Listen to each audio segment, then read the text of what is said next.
नमस्कार आदाब सलाम सत श्री अकाल। केम छो कसे काय केरो हाल है केना छी यहाँ सब कैसन बनी हाउ आर यू, कैसे हैं आप लोग। मित्रों, आज के इस वीडियो में हम चर्चा करने जा रहे हैं वास्तु शास्त्र के बारे में कि हमारा जो घर है किस डायरेक्शन में क्या होना चाहिए, हमारे घर के भीतर अथवा बाहर, हमारे घर के आसपास क्या होना चाहिए और क्या नहीं होना चाहिए, हमारे घर में पूजा रूम किधर होना चाहिए, किचन किधर होना चाहिए, बेडरूम किधर होना चाहिए, हॉल किधर होना चाहिए, टीवी किधर लगाना चाहिए, इत्यादि जितनी भी टॉपिक है, जितने भी विषय हैं, उन सभी के बारे में हम जानेंगे वास्तु विशेषज्ञ ज्योतिष पंडित श्री रमेश झा जी से।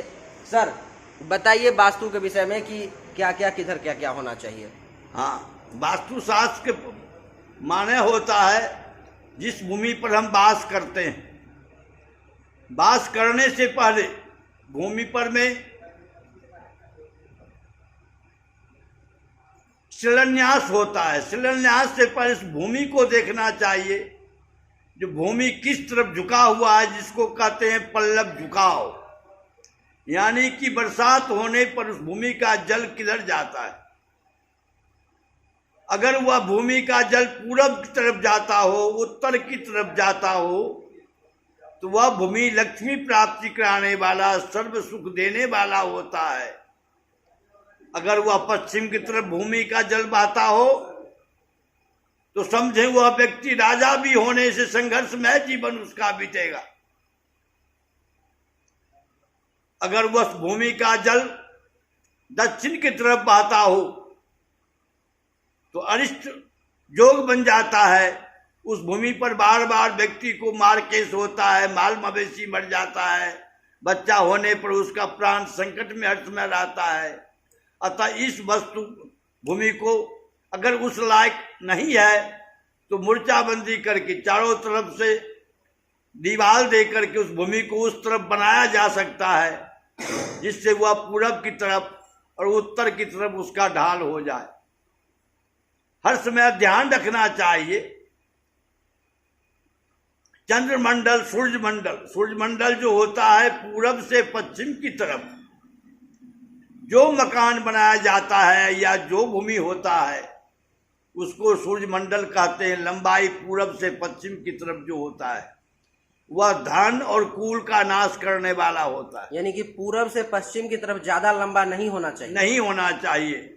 अगर उत्तर से दक्षिण की ओर लंबाई ज्यादा है, मकान हो, आंगन हो या घर का पूरा नक्शा हो, अगर उत्तर से दक्षिण की तरफ लंबा ज्यादा हो तो उसको चंद्रमंडल कहते हैं, जो धन कुल का वृद्धि करने वाला होता है और सुख सौभाग्य को बढ़ाने वाला होता है। व्यक्ति का अपना संस्कार अगर किसी समय कमजोर भी हो जाए तो वह वास्तु के जोर से उसको सब चीज का प्राप्ति होता रहता है जब तक उस घर में वास करेगा। अगर जब मंडल बनाते हैं उस समय मंडलेश का निर्णय होता है, जो गृह स्वामी के हाथ से उसका नापी करके देखा जाता है, जो कितना लंबा चौड़ा बनाने से उस मकान का आयु क्या होगा, उसमें कितना ऋण होगा, कितना लक्ष्मी प्राप्ति होगा और क्या क्या सुख सौभाग्य प्राप्त होगा। वह तो भूमि पर जाने से ही, और मालिक का हाथ किसी का 1.5 फीट का भी होता है, किसी का 1.5 फीट से ज्यादा भी होता है या किसी का 1.5 फीट से कम भी होता है। वह गृह स्वामी के हाथ से माप करके उसको बनाया जाता है। इसके बाद सबसे पहले देवता गृह को देखिए। कहते हैं जो देवता गृह जो बने वह ईशान कोण की तरफ बनना चाहिए। जो पूरब और उत्तर का कोना होता है उसको हम ईशान कोण कहते हैं, जिसमें सदैव देवता का वास कराया जाता है। और पूरब और दक्षिण का कोना होता है वह किचन यानी कि भंडार, भोजन बनाने का वह स्थान होता है। वह अग्नि कोण उसको कहते हैं, जिसमें अग्नि संबंधी कार्य होता है। बिजली वगैरह का मीटर वगैरह लगाना या जितने भी इलेक्ट्रॉनिक सामान का है जगह उस तरफ में होता है। जो अग्नि कोण की तरफ, अग्नि संबंधी जितने भी वस्तु हैं उसका डिपार्टमेंट अग्नि कोना में होता है। स्नान घर दक्षिण के बीच में भी हो सकता है और पूरब के बीच में भी हो सकता है, जिससे उसका पानी का बहाव पूरब तरफ हो, जो उसके लिए सुखदायक होगा। पैखाना यानी कि लैट्रिन वह दक्षिण और पश्चिम के कोना में, नैऋत्य कोण कहते हैं उसको, और वह दक्षिण के साइड उस कोना में ही पैखाना बनाना चाहिए, जो शुभ कारक होता है।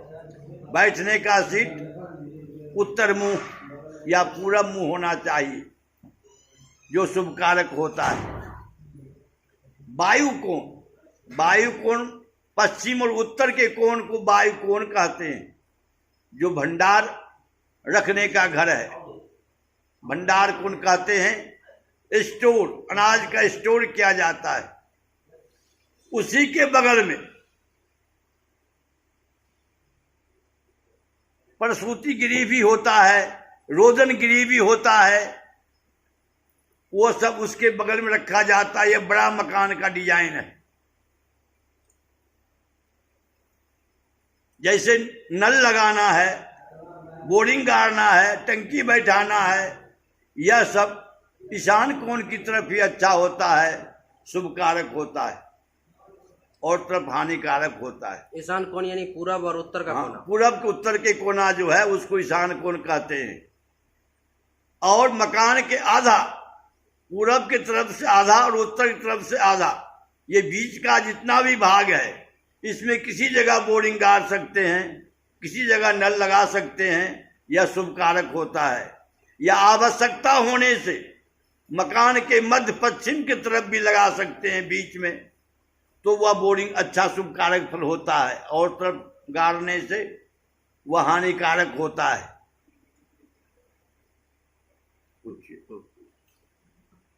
और मकान के बीच मध्य में हॉल, एक डिजाइन आंगन के समान। आजकल तो आंगन होता नहीं है, अतः बिल्डिंग के अंदर में एक हॉल बना सकते हैं, जिसमें बैठने उठने का वगैरह वगैरह का काम है। उत्तर के साइड में अगर जगह बनता है तो अध्ययन गृह भी रख सकते हैं, गेस्ट रूम बना सकते हैं। या पूरब से साइड में ईशान कोण के बगल में उधर बना सकते हैं गेस्ट रूम, जो लोग बाहर ही आए उनको बैठने के लिए, ठहरने के लिए, या बच्चों का अध्ययन करने के लिए। किसी को हथियार वगैरह रखना है, राजा लोगों को, तो वह नैऋत्य कोण में ही वह जगह होता है, कोना में। नैऋत्य कोण यानी कि दक्षिण और पश्चिम का जो कोना होता है लैट्रिन के बगल में, उस कोना को कहते हैं नैऋत्य कोण, जिसमें हथियार वगैरह संग्रह लोग करते हैं। हथियार अथवा जो भी लोहा का यूज करते हैं, लोहा का, टंगारी या बंदूक, पिस्तौल, जो भी आपको रखने का चीज है, हथियार, तलवार वगैरह, ये सब नैऋत्य कोण में रखे जाते हैं। और क्या अब हम इनसे जानेंगे कि जो इन्होंने बताया है वास्तु विज्ञान के अनुसार, अगर लोग ऐसा नहीं करते हैं, इसका विपरीत करते हैं, अथवा अपने मन से कुछ इधर से कुछ उधर से अगर कर देते हैं, लैट्रिन की जगह पे लैट्रिन नहीं है, किचन की जगह पे किचन नहीं है, स्नान गृह के जगह पर में स्नान गृह नहीं है, सब कुछ एक जगह के बदले दूसरे जगह तीसरे जगह लगा हुआ है, इसका क्या परिणाम होगा, आप वो बताइए। बहुत जगह हमने देखा है भंडार कोण में, जो उत्तर और पश्चिम का कोना है, भोजनालय, किचन बना दिए हैं। अतः बुझिए उस जगह धन का बर्बादी निश्चित है। बहुत जगह नैऋत्य कोण में देवस्थान बना दिए, वह धर्म का नाश तो होगा ही, और भी किसी अनेक प्रकार का विनाशकारक होता है। हर जगह का अपना अपना एक महत्व होता है। जैसे स्नान गृह है, उसको पश्चिम में रख देंगे, उसका पानी का निकास पश्चिम हो जाएगा, वो भी संघर्ष कारक ही होता है, वो भी ठीक नहीं है। अतः जिस जगह पर जिसका स्थान है, जैसे पैखाना है, कोई ईशान कोण में रख दिया जो देव स्थान है, तो वह हानिकारक होगा, अनेक प्रकार का मृत्यु कारक कष्ट उसको वहां पर दिया जाएगा, पेट संबंधी अनेक बीमारी हो जाएगा उसको। अतः इसलिए ज्योतिष शास्त्र कहता है कि जिसका जो स्थान है उस जगह स्थापित होने से अगर व्यक्ति का संस्कार कभी कमजोर हो जाता है, डाउन हो जाता है, तो भी उसका सब चीज उस वास्तु की वजह से चलता रहता है। वास्तु दोष अगर रहता है तो अच्छे अच्छे व्यक्ति को भी, राजा को भी परेशानी उस गृह में हो जाता है। जैसे राजा सूरत, उसी घर में उसका वास्तु दोष था, अतः उसको घर द्वार छोड़ करके भागना पड़ गया। राजा सूरत कहाँ के थे? ये सब उनके अपने ही बाल बच्चे ही शत्रु हो गए। देखिए वास्तु दोष का प्रभाव देखिए। दुश्मन राजा उस पर अटैक कर दिया और उनको बाल बच्चों को अपनी तरफ मिला लिया। अतः लाचार होकर के राजा सूरत देश छोड़ करके जंगल में चले। तो लगभग जितनी बातें हैं वो आप समझ चुके, और आप ये भी समझ चुके कि अगर वास्तु दोष का पालन आप नहीं करते हैं तो उसका क्या परिणाम भुगतना पड़ सकता है। इसका घोर और भयंकर परिणाम आपको भुगतना पड़ सकता है। आपके धन का नाश हो सकता है, परिवार में कलह हमेशा रहेगा, हमेशा संघर्ष की स्थिति उत्पन्न रहेगी। आप कितना भी पैसा कमाएंगे आपके पास पैसा नहीं बचेगा, और भी बहुत सारी इसके साइड इफेक्ट है, बहुत सारी बीमारियां उत्पन्न हो जाती हैं। आपने पैसा लाया और किसी बीमारी में वो पैसा चला गया। ये सब वास्तु दोष का कारण से हो, वास्तु दोष के कारण से होता है। ये सब पहले, आज से कुछ समय पहले हमारे जो इंजीनियर्स थे वो वास्तु दोष को नहीं मानते थे और बोलते थे कि ऐसा कुछ भी नहीं है। लेकिन आज अभी जब उनको समझ में आया है वास्तु दोष, तो हर घर में जहां भी इंजीनियर नक्शा बनाता है तो वो वास्तु दोष को लेकर के ही चलता है, वास्तु शास्त्र के अनुसार ही काम करने का कोशिश करता है। यानी कि विज्ञान जो है पहले उस चीज को नहीं मान रहा था, लेकिन जब आज उसको समझ में आया तो आज विज्ञान भी उस चीज को वास्तु शास्त्र को मान रहा है। जैसे किसी बिल्डिंग में सीढ़ी ऊपर की तरफ जाता हो, उसका वास्तु शास्त्र के अनुसार दाहिने तरफ घूमना चाहिए। अगर कोई गलती बस बायां तरफ घुमा दिया तो उस जगह बार बार एक्सीडेंट होने का डर रहता है। उस व्यक्ति का कभी दांत टूट जाएगा, कभी पैर टूट जाएगा। ये सब वास्तु दोष की वजह से हो। अगर आप नहीं मानते हैं तो करके आप प्रैक्टिकल देख सकते हैं। अगर आपको लगता है कि आपके पास पैसा है, आप प्रैक्टिकली कर सकते हैं तो आप देख सकते हैं। अगर ऐसा नहीं तो आप जिस व्यक्ति के घर में वास्तु दोष है उस व्यक्ति पर में थोड़ा नजर डालिए, उसको बारीकी से देखने का और समझने का प्रयास कीजिए, और फिर देखिए आपको समझ में आएगा कि हाँ वाकई में ये कितना प्रभावी है। तो उम्मीद करता हूं कि लगभग जितनी चीजें हैं वास्तु शास्त्र की आप सब कुछ समझ चुके होंगे, और इसके अलावा अगर विशेष कुछ अगर पूछना है तो आप हमसे संपर्क कर सकते हैं। संपर्क सूत्र आपके पास, अथवा इनका संपर्क सूत्र आप ले लें। आप अपना व्हाट्सएप नंबर बता दीजिए।